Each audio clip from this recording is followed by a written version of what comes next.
Hello दोस्तों, मैं विकास कुमार एक बार फिर से स्वागत करता हूं एक बहुत ही अमेजिंग वीडियो में। हाँ जी, ये ऑन पेज एसईओ के ऊपर फुल प्रैक्टिकल गाइड होने वाला है A to Z, जिससे आप जीरो से हीरो बन सकते हैं ब्लॉगिंग में।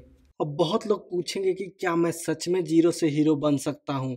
तो दोस्तों, मेरा सीधा कहना है कि मैं जेन्यून चीज़ें ही शेयर करता हूं, मैं फालतू कोई भी चीज़ शेयर नहीं करता हूं। तो हाँ, इस स्किल को सीख के आप जीरो से हीरो बन सकते हो, बट आपको ये स्किल को बार बार इम्प्लीमेंट करना है और अपने आप को मास्टर करना है। ब्लॉगिंग में ऑन पेज एसईओ एक ऐसा स्किल है जो हमेशा काम आएगा। चाहे आप छोटा ब्लॉग बना रहे हो, चाहे आप मल्टी नीच बना रहे हो, चाहे आप अमेजन एफिलिएट कर रहे हो, चाहे आप कोई बड़े से बड़े ब्लॉग बना रहे हो, ये हमेशा आपको काम आएगा। ये सर्च इंजन ऑप्टिमाइजेशन का सबसे बड़ा पार्ट है जो बहुत ज़्यादा इम्पोर्टेंट है। तो इस वीडियो में मैं क्या क्या कवर करने वाला हूँ। सबसे पहले तो बेसिकली मैं बताऊंगा कि ऑन पेज एसईओ होता क्या है, इसका ऑब्जेक्टिव क्या है, आखिर क्यों हम ऑन पेज एसईओ करते हैं। ठीक है, उसके बाद step by step point wise मैं करके दिखाऊंगा, एक एक पॉइंट को कवर करके मैं दिखाऊंगा। और लास्ट में मैं एक चीट शीट दूंगा जो एकदम पॉइंट वाइज होगा, जो आप यूज करके अपने ब्लॉग में इसको इम्प्लीमेंट कर सकते हैं। तो चलिए इस वीडियो में आगे बढ़ते हैं। तो देखिए, ऑन पेज एसईओ क्या होता है। जैसे कि सीधे नाम से ही पता है, ऑन पेज एसईओ। ठीक है, तो इसमें हम ऑप्टिमाइजेशन करते हैं अपने पेज का। जो हम ब्लॉग पोस्ट लिखते हैं उसका हम ऑप्टिमाइजेशन करते हैं, अपने साइट का ऑप्टिमाइजेशन करते हैं। मीन्स अपने ब्लॉग, अपना वेबसाइट पे हम ऑप्टिमाइजेशन करते हैं, किसी और पे नहीं। ठीक है, और ये ऑप्टिमाइजेशन किसके लिए होता है? सर्च इंजन के लिए होता है, ताकि हम अच्छा से अच्छा रैंक कर सकें, ज़्यादा से ज़्यादा ट्रैफिक ले सके। वहीं एक दूसरा टर्म होता है ऑफ पेज एसईओ, जो कि अपने ब्लॉग, अपने साइट पे नहीं होता है, किसी दूसरे के साइट पे जाके हम करते हैं।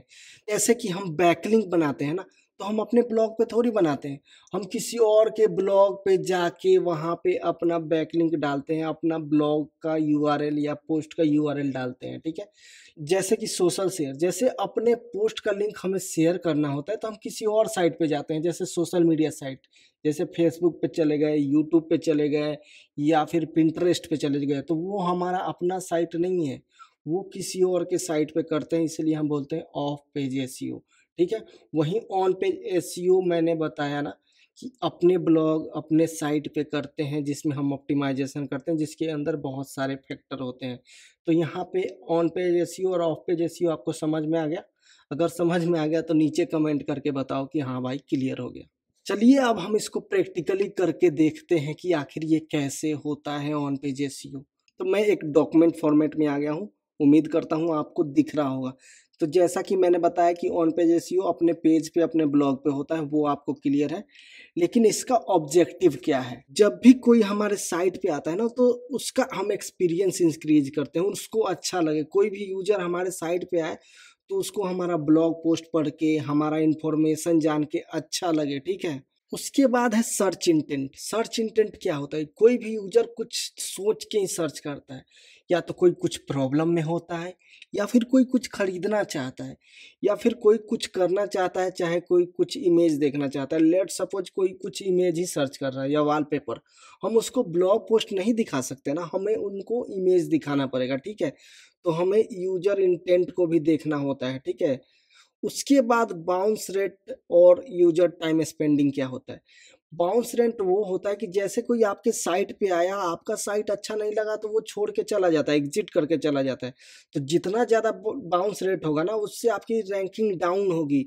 तो ऑन पेज एसईओ का ये काम है कि बाउंस रेट को कम करना है, लोगों को अपने साइट पे स्टिक रखना है। ठीक है, यूजर का टाइम स्पेंडिंग हमारे साइट पे ज़्यादा हो। लेट सपोज कोई आया और तुरंत 1 सेकंड में ही चला गया, तो गूगल को क्या सिग्नल जाएगा इससे कि इस साइट पे जेन्यून और सही इंफॉर्मेशन नहीं है, लोग इसको लाइक नहीं कर रहे हैं। उसके बाद हमारा जो पेज का लोडिंग स्पीड है ना, उसको हमें फास्ट करना होता है ऑन पेज एसईओ में, जिससे ये होगा कि यूजर का एक्सपीरियंस बढ़ेगा। सीटीआर जो होता है, क्लिक थ्रू रेट, जब भी कोई यूजर हमारा साइट या कीवर्ड गूगल में सर्च करता है ना, अगर हमारी साइट दिखती है, अगर यूजर उस पर ज़्यादा से ज़्यादा क्लिक करके हमारे साइट पे आता है, तो गूगल को ये संदेश जाता है, गूगल को ये मैसेज जाता है कि ये साइट अच्छा कंटेंट प्रोवाइड कर रहा है या प्रोवाइड किया है, तभी बार बार लोग इस पे आ रहे हैं। तो इसको प्रैक्टिकली समझाने के लिए लेट सपोज मैंने एक कीवर्ड टाइप किया, how to start a blog. तो जैसे हम देख रहे हैं ना सारे रिजल्ट, ठीक है, तो वो होता है इम्प्रेशन। जैसे ही हम यहाँ क्लिक करेंगे ना तो वो होता है क्लिक, और इसी के बीच के परसेंटेज को क्लिक थ्रू रेट बोलते हैं, ठीक है, सीटीआर। लेट सपोज 100 लोगों ने देखा और 5 लोगों ने क्लिक किया तो उसको 5% सीटीआर बोलेंगे। प्रैक्टिकल करने से पहले कुछ पॉइंट्स है जो कि आपको ध्यान में रखना है। हमेशा आपके कंटेंट को यूनिक लिखना है, आपको कॉपी पेस्ट नहीं करना है। मैं हमेशा बहुत वीडियो में बोल चुका हूँ कि कॉपी पेस्ट ब्लॉगिंग नहीं होता है। तो आपको अपने तरीके से अच्छा इन्फॉर्मेशन प्रोवाइड करना है, अच्छा ब्लॉग पोस्ट लिखना है, आपको यूजर के लिए कोई वैल्यू प्रोवाइड करना है जिससे कि यूजर आपके ब्लॉग को पसंद करें, ज़्यादा देर आपके ब्लॉग पे रहे, ठीक है। उसके बाद जहाँ ज़रूरत पड़े ना ब्लॉग पोस्ट में वहाँ इमेजेस डालो, जहाँ ज़रूरत पड़े वहाँ और ज़्यादा इन्फॉर्मेशन डालो अपने ब्लॉग पोस्ट में। उसके बाद यूजर के इंटेंट को सेटिस्फाई करो आप। जैसे लेट सपोज कोई यूजर क्या मांग रहा है वो आपके ब्लॉग पे मिल रहा है कि नहीं। जैसे यूजर सर्च कर रहा है कि मेरे फ़ोन में चार्जिंग नहीं हो रहा है और आप कुछ और प्रोवाइड करने लगो उसको, आप गलत गलत स्टेप प्रोवाइड करो तो वो आपकी साइट देख के आगे से आएगा ही नहीं, ठीक है, तो ये रॉन्ग सिग्नल है। उसके बाद आपको अपने कंटेंट को रीडेबल बनाना है कि जिससे यूजर पढ़ सके। ऐसा नहीं बनाना है कि जो यूजर पढ़ने लायक नहीं रहे। लेट सपोज ये मेरा ब्लॉग हुआ करता था पहले, देखो ये यूजर आसानी से पढ़ सकता है, देख रहे हो इजीली। और वहीं हम इस कंटेंट को, लेट सपोज मैंने यहाँ एक कंटेंट किया है, वहीं इस कंटेंट को हम ऐसे ऐसे कर देंगे, देखो, तो ये क्या पढ़ेगा यूजर, ये कहेगा कि ये पढ़ने में ही समझ में नहीं आ रहा है, ठीक है।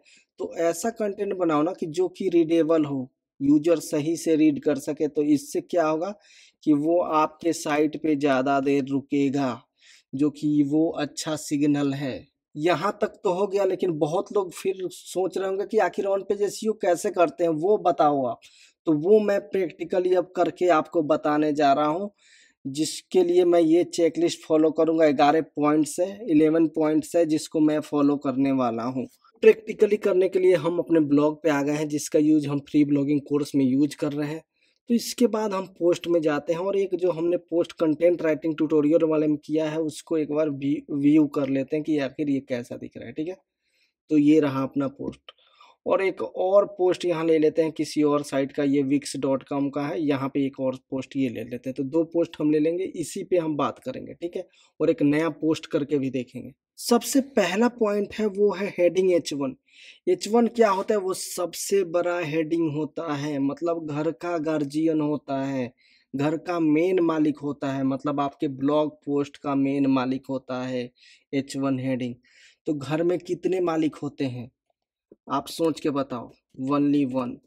तो आपके ब्लॉग पोस्ट में ना एक ही हेडिंग होना चाहिए, ओनली वन। इसको मैं प्रूफ करने के लिए आपको दिखा दे रहा हूँ, देखो ये यहाँ पे मैं राइट क्लिक करके पेज सोर्स करूँगा, यहाँ पे कंट्रोल F करके आपको ऐसे करके H1 करना है, ओनली वन। उसके बाद देखो मैं इस पोस्ट में लेके आ रहा हूँ जो हमने पहले से ही किया है, ठीक है।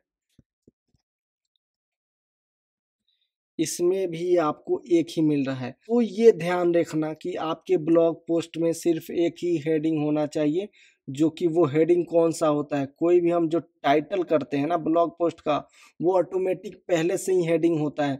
तो आपको ब्लॉग पोस्ट में कोई भी H1 नहीं बनाना है, ठीक है। तो ये ध्यान रखना कि आपके ब्लॉग पोस्ट में सिर्फ एक हेडिंग होना चाहिए। अगर 2 हेडिंग होगा तो गूगल समझ में नहीं पाएगा कि आपका ब्लॉग पोस्ट किसके ऊपर है। अगर घर में 2 गार्जियन होंगे तो पता ही नहीं चल पाएगा कि किसका ज़्यादा पावरफुल है, तो वो मिसमैच हो जाएगा। तो हेडिंग एक ही होना चाहिए। इसके बाद के जो पॉइंट्स को कवर करने के लिए एक हम नया पोस्ट करेंगे, जो कि मैं जो अपने ब्लॉग का दिखा रहा हूँ इसी को मैं एक पोस्ट करूँगा, इसी पे हम लोग बात करेंगे, ठीक है। इसके लिए एक नया पोस्ट ऐड करते हैं, और मैंने ये पहले से पोस्ट करके रखा है, इसको कॉपी पेस्ट कर ले रहा हूँ और यहाँ पे कॉपी करके पेस्ट कर देता हूँ, ठीक है। और इसमें देखो क्या है, ये जो मेन है इसको मैं यहाँ से हटा दे रहा हूँ और एक टाइटल यहाँ कर दे रहा हूँ। तो ये हमारा H1 वाला हो गया, ठीक है। उसके बाद का जो है पॉइंट वो हमारा क्या है कि कीवर्ड। हमारा जो कीवर्ड है ना उसको फर्स्ट पैराग्राफ में यूज करना है, फर्स्ट पैराग्राफ में, ठीक है। शुरू में ही आपको कीवर्ड यूज कर लेना है जिससे गूगल को वो मैसेज आए कि हाँ ये पोस्ट इसी के ऊपर है। तो ये लेट सपोज हम अपने पोस्ट में आ गए, हमारा कीवर्ड है सक्सेसफुल ब्लॉग। तो देखो यहाँ पे हमारा शुरू में है कि नहीं, यहाँ बोल्ड भी कर सकते हो, इटैलिक भी कर सकते हो, अंडरलाइन भी कर सकते हो, आपको जो मन करे करो। मैं क्या करता हूँ, मैं बोल्ड करके छोड़ देता हूँ, ठीक है। तो कीवर्ड तो हमारा हो गया फर्स्ट पैराग्राफ में। उसके बाद जितने नीचे सब हेडिंग्स होंगे ना इम्पोर्टेंट, उसको H2 में करना है। अगर उसके अंदर कुछ मिलेगा ना, उसके अंदर हेडिंग के अंदर कुछ स्टेप्स होंगे, उसको आप H3, और उसके अंदर कुछ होगा तो आप उसको H4 में कर सकते हैं। बेसिकली मैं H2 और H3 तक का ही यूज करता हूँ, बहुत रेयर चांस में मुझे H4 की ज़रूरत पड़ती है। तो ये हमारा पोस्ट आ गया। इसमें H2 कहाँ है, देखो देखो यहाँ एक हेडिंग है, इसको बोल्ड पहले से किया गया है, इसको मैं यहाँ कन्वर्ट कर लूँगा हेडिंग में, ठीक है। तो ये H2 हो गया। और आगे देखते जाओ कहाँ कहाँ है। एक ये है, जो मेन टॉपिक है ना, मेन पॉइंट्स है, उसको आपको हेडिंग बना लेना है। हाँ एक और देखो, ये रीजन फॉर फेलियर है।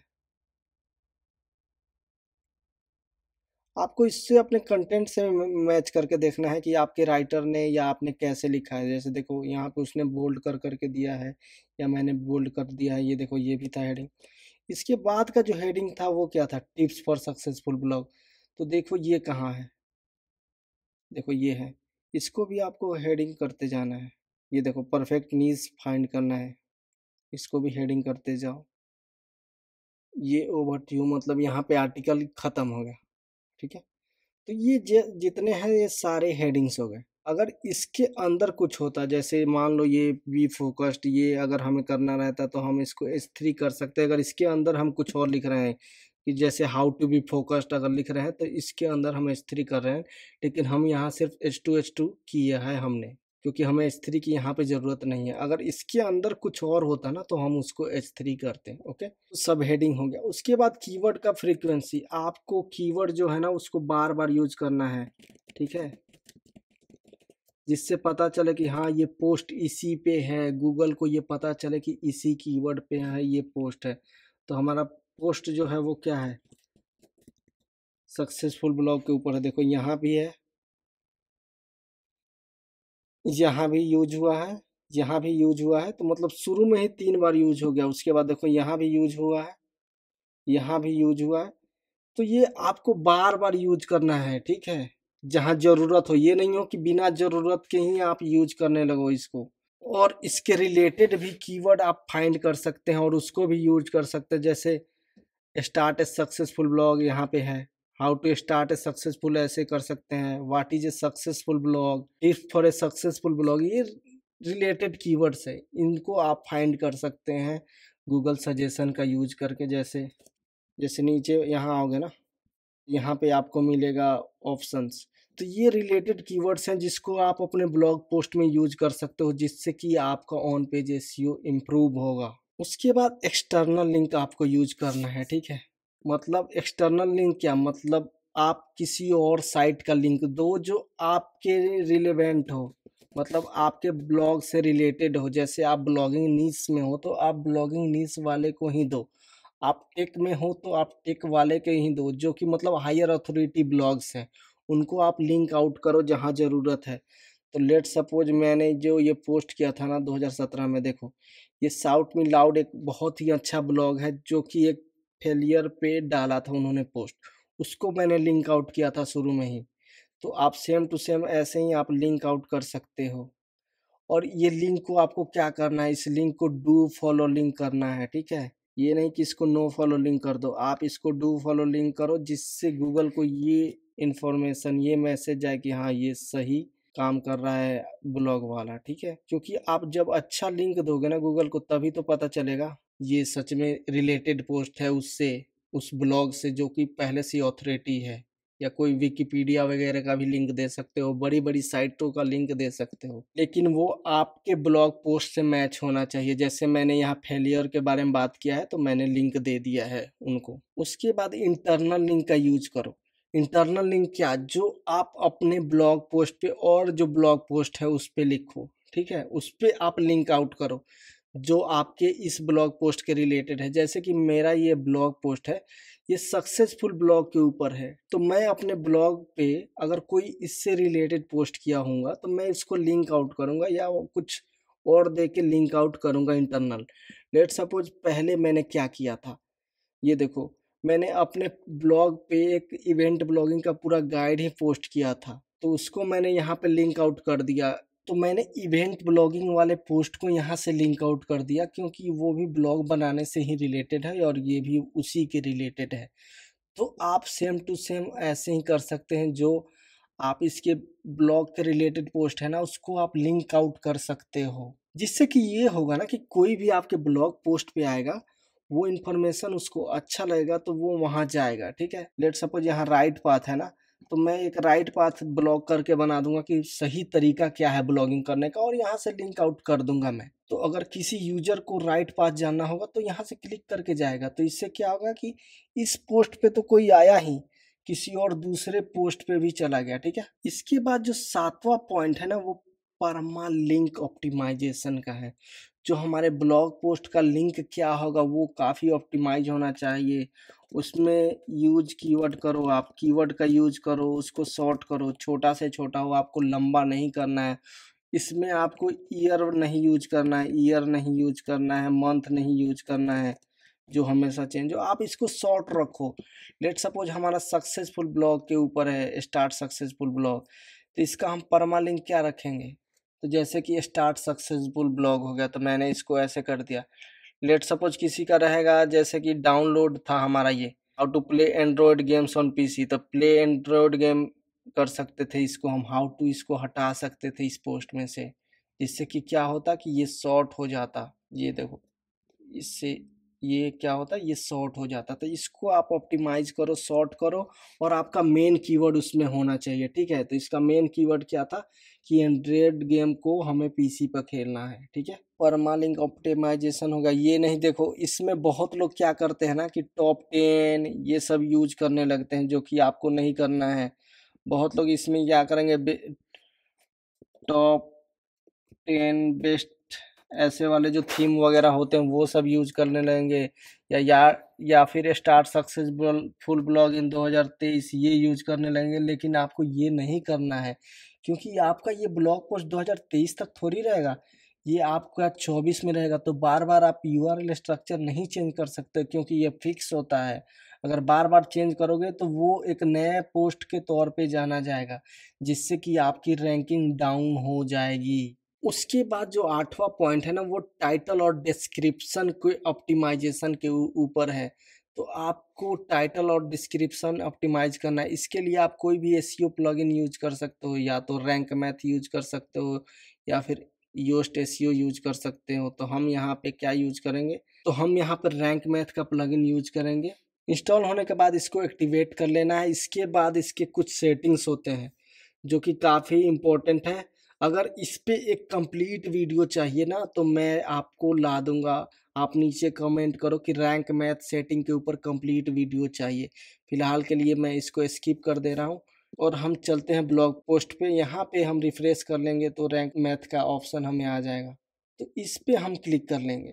और उसके बाद हम क्या करेंगे, ये हमारा यहाँ पे टाइटल होगा और यहाँ पे हमारा डिस्क्रिप्शन होगा। तो सबसे देखो टाइटल में क्या करना है, आपका जो कीवर्ड है ना उसको सबसे आगे लिखना है। ठीक है, शुरू शुरू में, जिससे कि ये होगा कि गूगल को आइडेंटिफाई होगा कि हाँ ये इसी के ऊपर है। और उसके बाद आपको कुछ ऐसे मॉडिफाइड्स यूज करने हैं ना, ऐसे वर्ड यूज करने हैं जिससे यूजर कैच करे कि हाँ ये अच्छा हो सकता है पोस्ट। तो जैसे ये लिखो, complete A to Z guide, और किसके लिए, फॉर बेगिनर्स कर दो। तो और भी जो बेगिनर्स होंगे ना तो वो इस पोस्ट को लाइक करेंगे। लेकिन देखो हम 60 वर्ड में ही लिख सकते हैं, तो हम ऐसे कर लेते हैं जिससे कि दिखेगा। उसके बाद आपको डिस्क्रिप्शन में देखो क्या करना है, शुरू शुरू में आपको कीवर्ड भी यूज करने हैं और इससे रिलेटेड कीवर्ड भी यूज करने हैं, और ऐसा तरीके से लिखना है जिससे लोग आए, इस पोस्ट पे क्लिक करे देखते हैं। जैसे कि देखो मैं लिख रहा हूँ, मैं क्या लिखूंगा कि आप ब्लॉग फेलियर से तंग आ चुके हो, तो ये गाइड फॉलो करो जिससे कि आप सक्सेसफुल ब्लॉग स्टार्ट कर सकते हो। देखो, अब मैंने जो ये लिखा है ना डिस्क्रिप्शन, इसमें मैंने क्या यूजर के वीक पॉइंट पे टारगेट किया कि यूजर क्यों सर्च करेगा सक्सेसफुल ब्लॉग स्टार्ट करना, क्योंकि वो फेलियर देख रहा है। और मैं अच्छा और मैं अच्छे तरीके से यहाँ पे डिस्क्रिप्शन लिख दिया जिससे कि वो बहुत मैक्सिमम चांस है कि इस पे क्लिक करेगा ही, जब भी वो गूगल में ऐसे देखेगा ना तो वो क्लिक करेगा ही। और यहाँ पे मैंने 2023 भी लिख दिया है तो उससे लगेगा कि हाँ ये एकदम लेटेस्ट गाइड है, ठीक है, तो वो क्लिक करेगा ही। लेकिन इसका मतलब ये नहीं है कि आप यहाँ पे कुछ भी लिख दो और पोस्ट के अंदर आप कोई वैल्यू प्रोवाइड ना करो, तो उससे ये होगा कि वहाँ यूजर तो जाएगा, भाग जाएगा वहाँ से। तो ऐसे आपको प्रोवाइड करना है वैल्यू डिस्क्रिप्शन में और टाइटल में, जिससे कि आप यूजर को अपने ब्लॉग पोस्ट पे लैंड करा सको। तो आपको समझ में आ गया कि कैसे टाइटल और डिस्क्रिप्शन लिखना है। अब हम आगे बढ़ते हैं ऑप्टिमाइज इमेज, ठीक है। अगर जहाँ ज़रूरत हो तो आप इमेज भी यूज करो पोस्ट में, ठीक है, और उसको ऑप्टिमाइज करो एसईओ के पर्पज से, एसईओ के रूप में। लेट सपोज यहाँ पे हमने दिया है कि गूगल में जाके सर्च करो how to make a horse drawing, तो यहाँ पे गूगल सर्च का एक फ़ोटो आप डाल सकते हो, तो उसके लिए यहाँ पे आपको इमेज ऐड कर लेना है, ठीक है। हमने यहाँ पे डाउनलोड करके रखा है जिसको मैं अपलोड कर दूंगा। और ये हम क्या कर रहे हैं, कंपटीटर एनालिसिस कर रहे हैं, ठीक है। हाँ, ये हेडिंग था वो छूट गया था, ठीक है, तो इसको मैं हेडिंग बना लेता हूँ। तो हम लोग क्या कर रहे हैं, कंपटीटर एनालिसिस कर रहे हैं, तो उसी के बेस पे हमारा इमेज का नाम होना चाहिए, ठीक है। तो हमारा इमेज का जो नेम था वो आपने यहाँ देखा है कि क्या था, कंपटीटर एनालिसिस के ऊपर था। देखो ये इमेज का क्या नाम है, competitor analysis to start a blog, ठीक है। ऐसे नाम होना चाहिए, ये नहीं कि आप स्क्रीनशॉट कुछ भी नाम दे रहे हो, आपका नाम रिलेटेड होना चाहिए, ठीक है, ऐसे होना चाहिए। इसके बाद आपको अल्ट टैग में ही डालना है ऐसे एसईओ फ्रेंडली कीवर्ड, ठीक है। तो आपका जो इमेज है ना उसके ऊपर ही आप ये कीवर्ड डाल सकते हो। तो लेट सपोज इसको कॉपी कर लो, यहाँ पेस्ट कर दो, ये बीच वाले सारे हाइफन्स हटा दो आप, ठीक है। तो ये इमेज एसईओ का एक पार्ट है। अगर आपको इस पे कंप्लीट ट्यूटोरियल चाहिए तो नीचे आप कमेंट कर सकते हो। इसके बाद आपको टेबल ऑफ कंटेंट यूज करना है। टेबल ऑफ कंटेंट क्या होता है, बहुत से ब्लॉग पोस्ट में जाओगे ना तो आपको नीचे टेबल ऑफ कंटेंट मिलेगा, जैसे ये देखो सारे हेडिंग्स को एक साथ लिखा रहेगा। तो उसको हम अपने ब्लॉग में कैसे यूज कर सकते हैं, जो अभी तक जो हमने किया उसको हम सेव कर लेते हैं। उसके बाद हम अपने ब्लॉग में जाएंगे, प्लगइन सेक्शन में जाएंगे, ठीक है, और यहाँ पे हम क्या लिखेंगे, टेबल ऑफ कंटेंट प्लस करके लिखेंगे, और जो प्लगइन आएगा उसको हम डाउनलोड और इंस्टॉल कर लेंगे। कोई भी आप कर सकते हो, मैं ये वाला यूज करता हूँ। डाउनलोड होने के बाद इसको एक्टिवेट कर लेना है, ठीक है। उसके बाद एक्टिवेट करने के बाद आप यहाँ पे ना जहाँ आपको टेबल ऑफ कंटेंट इंसर्ट करना है वहाँ पे आप क्या करोगे, सिंपली TOC ऐसे लिख दोगे ना, उसके बाद अपडेट करोगे, तब जाके आप अपने पोस्ट पे देखो आपको टेबल ऑफ कंटेंट प्लस आ जाएगा। जैसे ये देखो, तो ये आपको अपने ब्लॉग पोस्ट में इंक्लूड करना है जिससे गूगल को इजी और हेल्पफुल रहता है, यूजर को भी इजी और हेल्पफुल रहता है। लेट सपोज किसी को टिप्स ही सिर्फ जाना है तो डायरेक्ट उस पर क्लिक करेगा और टिप्स पे चला जाएगा। इसके बाद जो नेक्स्ट टॉपिक है FAQ स्कीमा। अगर आपके पोस्ट में कुछ फ्रीक्वेंटली आस्क्ड क्वेश्चन है, लाइक इसमें क्या क्या हो सकता है, जैसे what is blog, what is successful blog, what is best niches, तो ये आप इसमें कवर कर सकते हो। तो इसको कहाँ कवर करना है, ब्लॉग का जो कंक्लूजन होता है ना उसके ऊपर आप इसको कवर कर सकते हो। तो इसको ऐड करने के लिए जैसे आप FAQ डालो, आप रैंक मैथ योस्ट जो भी यूज करोगे ना उसमें ये आ जाएगा, ठीक है। आप यहाँ डाल दो, उसके बाद ये क्वेश्चन पूछेगा, ऊपर यहाँ पे क्वेश्चन डाल दोगे, यहाँ आंसर डाल देना है। कोशिश करना कि आप 3-4 क्वेश्चन इसमें डालो और आंसर डालो। इससे ये होगा ना कि आपका ब्लॉग पोस्ट इन क्वेश्चन पे जल्दी रैंक करेगा, ठीक है। ये आपके पीपल ऑल्सो आस्क फॉर में आ जाएगा, यहाँ पे भी आ सकता है। जैसे ये वाले सारे FAQ से आते हैं तो आपके चांसेस रहेगा कि ये ब्लॉग रैंक करके ज़्यादा ट्रैफिक लाए। तो ये ऑन पेज एसईओ के बेसिक पार्ट हो गए जिसको हमने प्रैक्टिकली करके देख लिया है, ठीक है। उसके बाद एडवांस जो चीज़ें हैं जैसे कि इमेज एसईओ कैसे करना है, पेज के स्पीड को कैसे ऑप्टिमाइज करना है, ये अलग अलग वीडियो होगा। आपके अपने ब्लॉग का सीटीआर कैसे इम्प्रूव करना है, मैं इसको कंप्लीट अगले सीरीज में फॉलो करूंगा इन सारे वीडियो को। आप नीचे कमेंट भी कर सकते हो कि जल्दी लाओ, तो मैं जल्दी से जल्दी कोशिश करूंगा लाने के लिए। इसके बाद जो डॉक्यूमेंट है ना, इसको मैं डे बाय डे इम्प्रूव करूंगा, इसमें और इन्फॉर्मेशन डालूंगा और इसका लिंक मैं डिस्क्रिप्शन में डाल दे रहा हूँ। जब भी आप पोस्ट करो ना कोई भी ब्लॉग पोस्ट, तो सीधे आप यहाँ पे चेकलिस्ट पे आ जाओ और देख लो कि मैंने ये सब फॉलो किया है कि नहीं, और इसके थ्रू आप अपने ब्लॉग पोस्ट को कर सकते हो। मैं इसको अच्छे तरीके से बना दूंगा अभी। तो आज का ये कंप्लीट ट्यूटोरियल वाला वीडियो आपको कैसा लगा प्लीज़ नीचे कमेंट करके बताएं, ठीक है। और इस वीडियो को हम यहीं पे ख़त्म करते हैं। इस वीडियो को देखने के लिए बहुत बहुत धन्यवाद। बहुत लोग कमेंट नहीं करते हैं और सब्सक्राइब भी नहीं करते। प्लीज़ ये अच्छा लगा हो तो सब्सक्राइब करो, कमेंट करो और हमें टॉपिक सजेस्ट करो, कहाँ पे मैं इम्प्रूवमेंट कर सकता हूँ वो सजेस्ट करो। Thank you so much for watching this video.